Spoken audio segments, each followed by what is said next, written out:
Hey guys, welcome back to Frenemies. I'm Ian, and we're here with more Flash. So last episode, we came back after the break, the winter break, and let's see, we got into Weather Witch. Obviously we got into the Reverse Flash stuff. Thawne, trying to convince Nora that he's changed, or at least give him the opportunity to prove that he's changed. Obviously, there's a lot of doubt there for not just for Nora, for most people watching. If not everybody, because it's Thawne. He's Flash's villain. Like, he is his villain. Like Joker to Batman, Reverse Flash is the Flash's villain, and that I know of anyway. There's not really a story arc where he redeems himself or where he changes sides. But again, CW, they change things. Leonard Snart, he didn't become a good guy in the end. At least I don't. Not that I know of. I don't know a whole lot about Leonard Snart in the comics, so I guess I shouldn't have led with that. But to my knowledge, I don't know of Eobard doing such a 180. Like, he is a bad dude. So I'm on edge. I don't want Nora to get hurt. I don't want the rest of our people to get hurt. I don't want Barry or Iris, especially Barry, just because of how much she looks up to him. I don't want him to look at her and just be like, how could you do this? Or, getting upset with her, and for a reasonable case. Let's see, we had Weather Witch, Nora finding out what Thawne did to Barry's mom, like to her grandmother. Coming off of that, she was understandably on edge and untrusting of villains. First off, they're all criminals. Is a better word for that. Because Joss, I think, is who the Weather Witch chick is. Not entirely sure. She didn't trust her when she was trying to. Jesus, why is my brain so slow? Joss was trying to convince Nora that she wanted to make up for everything she had done prior to that day. Why she was in court in the first place. Almost killing these civilians, putting their lives in danger, trying to kill her dad. There was attempted murder, so there's that. She pleaded guilty and tried to, or she was letting herself be, convicted. And then this other chick, I don't remember her name, kind of forgettable for me. She broke her out, trying to convince her to basically be Weather Witch again, to steal a car, which I now see, which I really wish I wasn't so stupid and missed them talking about it being from Wayne Tech. Still doesn't explain the phasing, really, because, Batman's, don't get me wrong, Batman's one of my favorite DC heroes, but I don't think he's got phasing technology. So that was, and I don't remember what I was gonna say, what word I was gonna use, but the touchpad, the way to work the car's gadgets, kind of odd, especially in a car like that, especially a car made by Wayne Tech. I do not see Bruce, he's not involved because he's been gone for 3 years, but still, I don't see anybody at Wayne Tech implementing that, that way to operate it. The Weather Witch saved Nora. Let's see what's up with Cisco. Wants to get rid of his powers. I don't want that, but I do and I don't. The part of me that is more so like, I feel they're writing his powers out, which kind of sucks. I feel like maybe they shouldn't have given him these powers in the first place if they were just gonna write them away. I get it though. It's not like they foresaw that they weren't gonna, I guess, really use it to their advantage. I mean, I don't know. Maybe it's just this Carlos doesn't want to play this part anymore. I don't know. I thought he really enjoyed playing Vi. But going off, this has been going on way too long already. So we're just gonna go ahead and jump to the episode. Well, you're dead. Maybe. I don't know. You're badly hurt. Okay, you're good. You're good. Just walk it off. Did you just shoot lightning or what? Okay, yeah.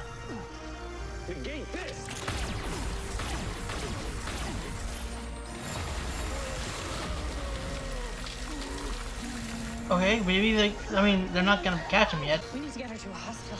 Here, come with me. But you're the only one that can stop him. Wait, take her after. Barry, you take her to the hospital. Frost can fight. Okay.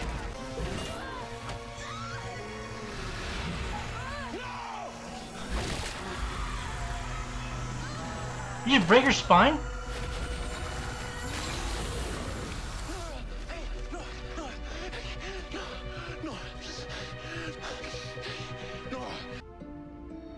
It's not good.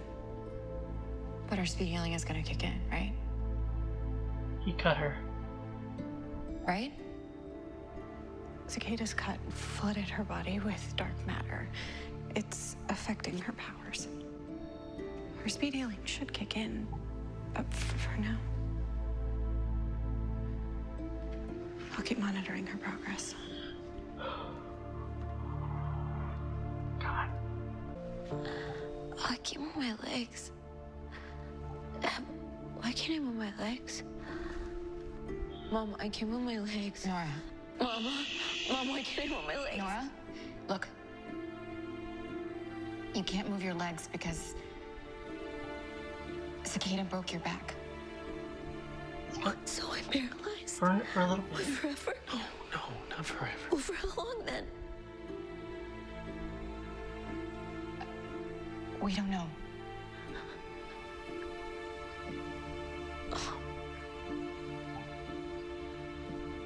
Hey, I got here as fast as I could. Joe's still in Tibet. I left him a message to get back ASAP. Hey, that's all right. You should stay with Wally. Oh my God. Jonesy, take your unit and paper the city with Dwyer's photo. I want this guy. Let's go get him. Jonesy, are you the one? Did you do this? Al, we need to talk. Cicada's dark matter has left your system, so you should be healing soon. I mean, since my last scan, your spinal axons have grown 5 millimeters. That's something, right? It's progress. Maybe not quite the speed we were hoping for, but it's something. I'm gonna go run a few more tests. Barry needs to talk to her. He's been through this. Please, somebody is trying to kill you. Someone's always trying to kill me. See you around, Flash. Oh, fuck. Ugh. What did you do to me? Shauna, run. Who the hell is that? Take this, press the button. When a breach opens, jump into it. Go! Why don't you just open it for her? You don't need to give it to her. Oh, Barry, no, you're not. Make this thing work. You didn't have to use it for her. Oh, God. I had Dobby flashbacks. Didn't like it. Even if we do, Cicada's not gonna stop killing. Not until... Until he's dead. I didn't say that. You didn't have to. God, no. The anger that I feel from you says it all. How am I supposed to feel? He almost killed Nora. Barry, I understand. I do. That man hurt your child. But this anger that you're feeling, I have felt it before. From Cicada. There we go. See, you're good. Get in there. I love her little smile. Ah, well, look. Neurological delight. Well, you'll be back on these feet, and chasing Cicada in no time. I hope so. Is it even possible for the non-speedster to go into the commodity? What do you call it? The Speed Force? The Speed Force, right? I'm not sure. Right. Well, perhaps that's a question for someone more experienced. Sherlock. Can I talk to you for a second? Excusez-moi. That's my daughter in there. Bien sûr. And I'm gonna do whatever it takes to protect her. Even from people who I thought were her friends. So I'm gonna need you to tell me right now why you're investigating Nora. No. Quoi? No investigating Nora. Quoi? No investigating Nora. Maybe I'm investigating Nora a little bit. Nora. Oh my goodness.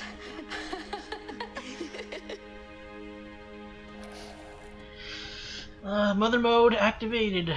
If one day she wakes up scared of being a metahuman and decides to take that cure, her powers don't just disappear. I do too. She's not gonna do that to you. You That's know what that. I'm really afraid of. She fought to get you back.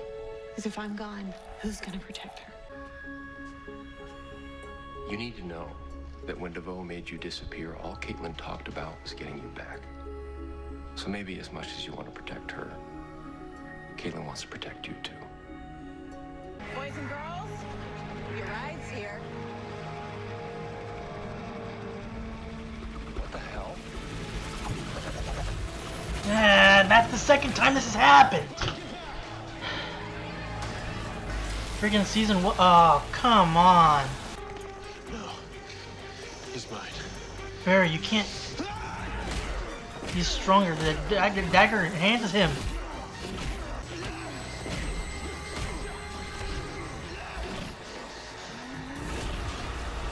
Come on, Barry. Let Frost help. I bet I can. We haven't been formally introduced. They call me Killer Frost. Let me show you why. Okay. Frost, not necessary. Just freeze his legs or something. Freeze his whole body, like, you know, in a cocoon so he can't do nothing.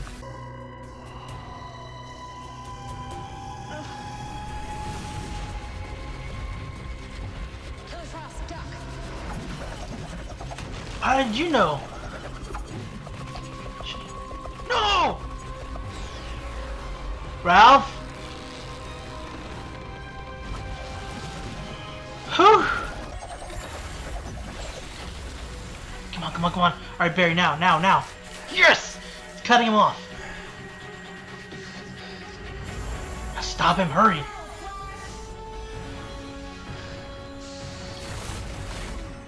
Okay, you see, the metas are on the move. Bravo! Something's wrong with Barry. What? I've never seen these kind of readings from Barry's suit. Barry, what are you doing? He's channeling over 2.86 billion joules of energy. That's a combined equivalent of almost 3 lightning bolts. Cicada's powers allow him to sustain injury, but not that much. You're never gonna hurt my daughter again. Barry! No. Guys, later, knock him out, do something. Barry, knock him out at least. You know?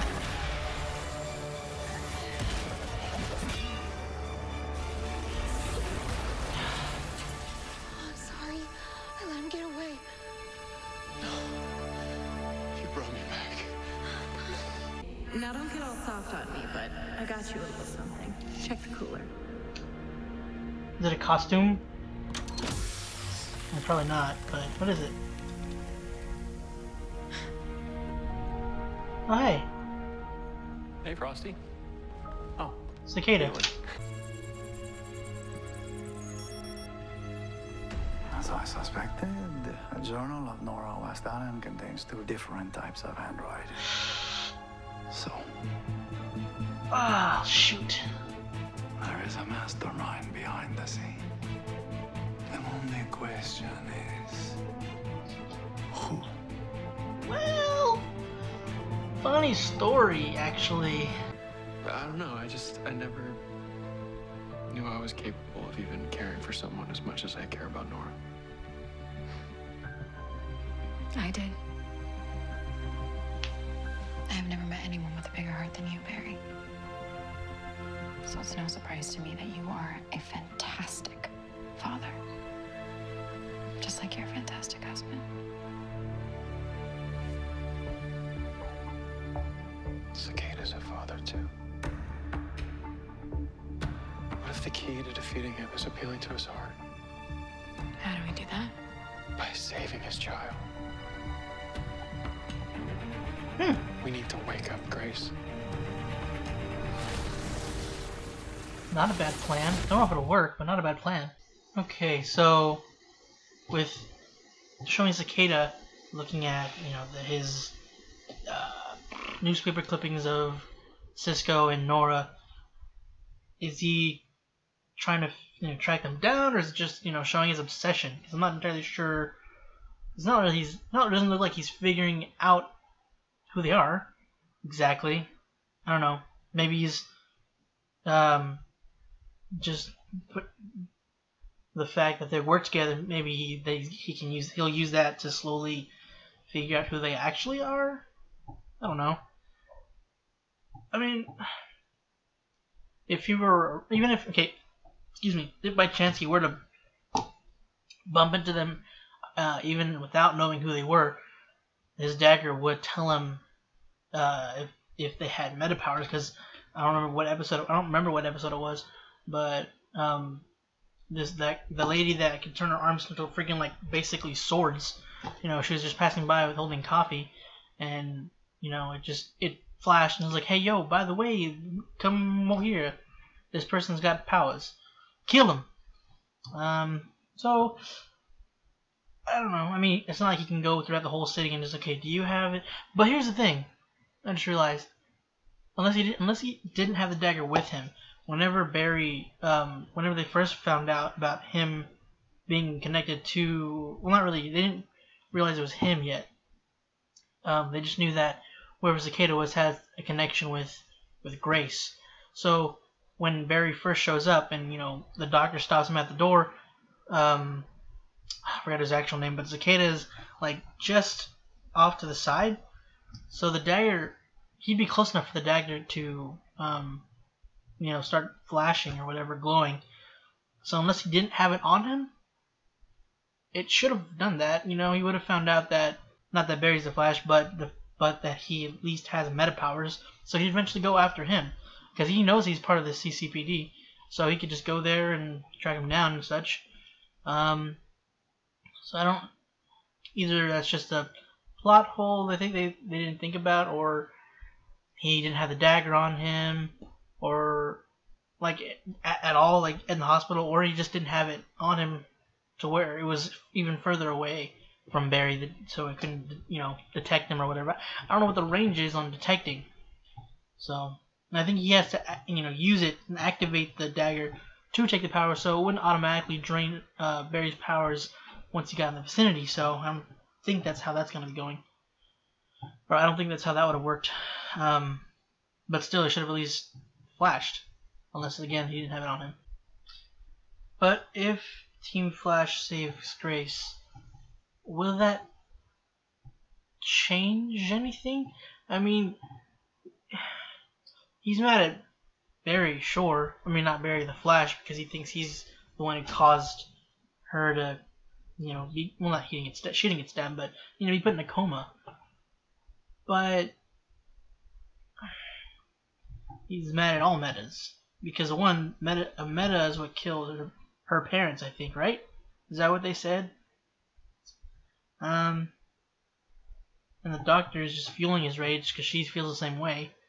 Would they save him would they save them while, they're all dressed up in their costumes, like Barry in his Flash suit, Nora in hers, possibly Cisco, blah, blah, blah, blah, blah. Or would they save them as themselves, and then, how would they, if she were to wake up, how would they let him know that they're the ones who saved her, is what I'm essentially trying to say. How would they let him know, let him in on this without exposing who they are, their identities? And how would they do that without, because she's in the hospital, how are they gonna, I mean, I know that Barry could just sneak in without a problem, but I'm just like, I don't know. I'm trying to think like what they could, like how they're gonna approach this exactly. So I wrote down, you know, time is malleable being the only thing that was translatable. So I was wondering why that was the case, but they answered that later, showing that there were two separate style of writing. So I'm trying to think how he's doing this. Like, am I supposed to know? Because I know she sends him writings, you know, to inform him what's going on, or she did. I don't know if she still does now that they've kind of, sort of patched things up. I don't know if that's how. Like, did he write back and she placed the notepad on or not the notepad, like her diary or whatever, on Gideon's little podium thing, and they just like projected it onto they printed it onto the papers or something? Because obviously one's Eobard's writing, but how? Or did he just? Is it just already there? Is it just as simple as it? She just has it, and like there's nothing new coming to it. It's just there. She's just inputting her writings onto the thing and sending it, and then deleting that. She's not deleting it from her notepad then, or her diary journal thing. She's not like, you know, erasing or tearing those pages out or whatever. So I'm gonna assume reverse or Eobard's is the one that says time is malleable. Is that the only thing that he wrote? Would make sense. Or is it Eobard? Maybe it's something else weird. I'm going to assume it's Eobard. I'm gonna say maybe, I don't know, because of the whole thing with Barry having been stuck in the Speed Force last season, and then coming back and having, you know, the chronolinguistics or whatever in his mind. I don't know if that would have anything to do with his, I don't know. I'm just rambling now. I'm just spitballing random crap now. I don't know where I'm going with this. It's getting pretty close though. This is a little worrisome. I mean, not worrisome, but it's just like I said it earlier. I don't know how, like, if or when, I'm going to assume when, is because of how, you know, it's a TV show. Chances are they're going to have him figured out. When he figures it out, how he's going to approach the team with this. Like, is he going to approach Nora first? Or is he just going to straight up out her to the team? You know, asking her if she has an explanation, all that kind of crap. Or again, he's going to pull her aside and ask her to explain. I don't know if that would be safe. She might feel so worried that she maybe, like, hides him somewhere. Not like, you know, she might kind of do what Barry did to Eobard whenever he created Flashpoint and put him in, like, something that dampened his abilities. You know, how he took him away and caged him somewhere. I wonder if she would do something like that. I don't think she would, but, I mean, in a moment of desperation, people do some things that they normally wouldn't do. Or in Barry's case, rage would cause them to do something they wouldn't normally do. I mean, nobody would blame Barry. Like, nobody can blame Barry that he, like, was this close, because it's his daughter. I mean, he's gotten to know her and the fact that it's his daughter, even though from the future it's his daughter, he knows that it's his daughter. You know, that already carries a significant emotional weight to it, and then add, you know, now that he's actually gotten to know her over the amount of time that she's been here, it's just like, you know, seeing her through that, like having to go through that, having to see not only like the after effects or whatever, the aftermath. There you go. That's what I was trying to say. He saw it happen. You know, he saw Cicada break her back, and man, I can't even imagine. And poor Iris too, man. Oh yeah. So on to Iris and Sherlock. She was not happy. She went full on mom mode, like hardcore. Like you could just feel just the mom eyes. Not like the protective mom eyes is what it like. Just you could feel she would have torn him limb from limb. She, if given the reason, he hadn't done anything other than interrogate and record her. Iris picked up on that, and she god dang. Oof. You don't you do not want to upset a mother, especially by attacking, whether it's actually attacking or just interrogating their child. That is a big no. Very big stupid idea. Not that he knew she was there, not that he like purposefully did it in front of Iris, but it's just like risky move there, Sherlock. It's not like he didn't know Iris was in the same building and could walk up on their discussion. I am surprised that, sorry, we're jumping to a different topic. I'm surprised Frost didn't know, excuse me, that Caitlin had been fighting to get her back in the first place. Like, I mean, I thought she was like held. I know Frost was like basically kept in a wall in her mind or whatever, not in a wall, but she was kept walled off.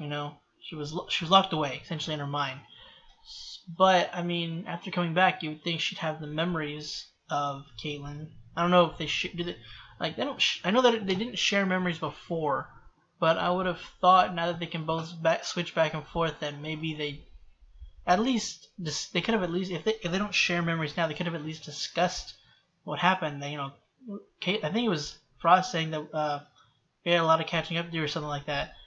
So I'm wondering how she didn't know. I'm just surprised that she didn't right away. As soon as that she had come back, I figured Caitlin would have told her if, in fact, that they don't share memories anymore. It's cool seeing how they've grown the Killer Frost character since season 3, right? Yeah, season 3. Technically season 2, but that was a completely different one. She ends up dying, so it's like whatever. She was almost gonna kill Caitlin, so not exactly the same. But like it was cool seeing this our Killer Frost, essentially our Caitlin, or our Caitlin's Killer Frost, how she's grown from how she was about midway of season 3 up to where we are now, and seeing how their friendship with the team, like Killer Frost's friendship with the team, and also her friendship with Caitlin, how it's developed and how not soft per se, but she's she's protecting her team now. She's protecting her family. So it's cool seeing how they've had her grow and not just kind of a one-off. And I'm also glad that this is obviously this was a while ago now, but I'm glad they didn't keep Caitlin a villain. And I've been really sad because since season 1 I've been worried that they were gonna make her Killer Frost. I didn't want that. I didn't want to lose Caitlin. She was just, she was a great character. I wrote a lot down, but most of it was answered, I believe, in this episode. I knew I had an idea that it was Officer Jones and the reasoning behind why he did it. Because he had just been taken over by someone with meta abilities, forced to do something that almost killed not only police officers, but I think civilians that were also in the stands. So yeah, he was pissed, and he was angry that they had forced him to do something so dangerous and putting other people's lives in danger, especially those that he works with and those that and the civilians that he's supposed to be protecting. So that was kind of what I was thinking. Well, what the basis of his rage and why he felt. That's why he felt the need to basically turn in the criminals to Cicada. The only thing is, though, he's now got a. Well, to be fair, a lot of the metas, like they have had, a lot of meta criminals have been, trouble and don't show a lot of remorse or what's the word that he said? Respect for human life, for normal people. But the thing is, the one that made him angry was that pushed him over the edge anyway was, I don't know her name, don't care to remember her name because I didn't like her at all. But the girl that with the Meditech phone, I mean, the way when he said it, he had her in mind because she's the one that pushed him to that point. But she wasn't a meta, dude. She was a normal person given the power of a meta. It's not her though. Like, she take the phone away, she's human, She would, like, if she didn't have the phone, she probably still, like, after having the phone taken away, she probably would have found another way to do what she did. Not to the same extent to where, like, she controls somebody to do it, but she caused some accident and, write the newspaper ahead of time. Newspaper, the newsline ahead of time, and as it happened, then send it out. So yeah, I don't know. It wasn't a meta. It was a human, but with bad intentions. She was a selfish, obnoxious woman who needed to be put away, and I'm glad they caught her. Yeah, that was episodes ago, so I'm not gonna get too into that. But I just think it's interesting that he was upset about. I mean, not interesting. That he used that was what pushed him over, and yet he had this vendetta over the metas. But I guess it might have been something that had been building up over time. Not that was just the final straw. So it was more so backed up by more meta attacks and such, than the actual event that pushed him over the edge. One last thing I kind of want to mention. Not really so much to do with the episode itself, but just kind of like whenever Caitlin's having her one-on-one with Killer Frost, and she's having to talk to herself, I just can't, like, every time something like this, like something where you're having to do something that would feel weird normally, whenever I'm picturing them having to somebody have to act something like that out, I'm always I can't help but think how weird that must feel. I mean, I'm pretty sure they're used to it by now, but I don't know, Caitlin's a little bit, or Danielle's a little bit different, seeing as she doesn't, I don't know everything I haven't watched everything she's been in though, but she doesn't like having to talk to yourself like there's somebody else in your head to talk back to, and having to act that out and like leave gaps in time where there's or like leave a gap of silence is what I meant to say, for the response, and that just has to feel so weird. And I bet you like freaking it, well, maybe not now, but like her co-stars were like probably like sniggering in the background as she was talking to herself. But also, I mean, I don't know, maybe not now. Again, as I said like a second ago, maybe not now. Maybe it's something that they're all kind of used to because of all the weird things that they've had to do to make either effects or just like a camera transition. Like a, for example, whenever they like do a scene where people are like, I can't do it by myself, but when they do I keep wanting to say high five, handshake. Jesus, I must be tired. They zoom in on, like, they hold the hand, like the handshake, and it just like zooms in on the handshake, and it's just like, I mean, it doesn't feel weird in the moment, like when you're watching it. They have the dramatic music like building up, not dramatic, but like the kind of hype music, just like, oh man, they're teaming up, or oh man, this is meaningful. But then thinking about like from their point of view, there's no music playing in the background. There's just them holding that handshake at the last part, and just staying like that for a few extra seconds than would be normally acceptable.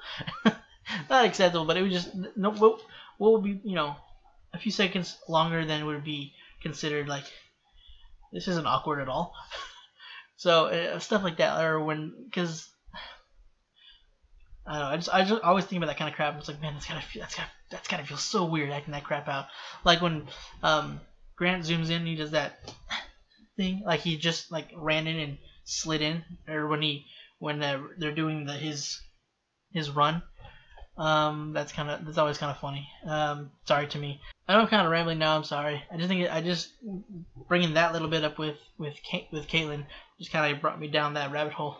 But again, as I had thought about that, I was also thinking like maybe they played speaker of her reading Danielle reading Killer Frost lines, so that she knows her cue, or maybe she knows when she needs to reply. So I mean that would make sense. Like, what if they time it wrong? I mean, it doesn't really matter, I guess, like, because they could just what was I gonna say? Jesus, I totally just spaced. But you get what I'm trying to say. There's a lot of rambling, and I do apologize, but these are my thoughts. I can't always rein them in. I also can't always translate them properly. They just kind of fumble out, and they're left there for you to interpret however you wish. But that's it for this episode of The Flash, guys. I love this episode. This was a really cool episode. It was. I hated seeing Nora the way she was. Oh man, that broke my heart. Seeing her like just totally distraught, devastated, realizing that she was paralyzed. Well, kind of realizing she was in doubt and in realization at the same time. She did not want to know. She was panicking, understandably. Seeing Barry, Iris, just the pain they were going through, seeing their daughter like that. Man. And Nora's cute smile afterwards when she's all healed up. She's got a cute smile. She's adorable. She's like she I don't know. I know how old she's supposed to be. I know how old the actress is, but I don't know. She seems so much younger. It's crazy. She's so cute. She's like almost a wee tot, even though she's older than me. But anyway, thank you guys for joining me on this week's episode of The Flash. Hope you enjoyed this episode as much as I did. If you want to be here for next week's episode, go ahead and subscribe. And if you're already subscribed, then stay subscribed, please. If you're on the next week's episode, Jesus. Also, for the other CW shows or other shows that Austin and I both put up, or that both of us are in. Again, guys, thank you for joining, and hope to see you next week.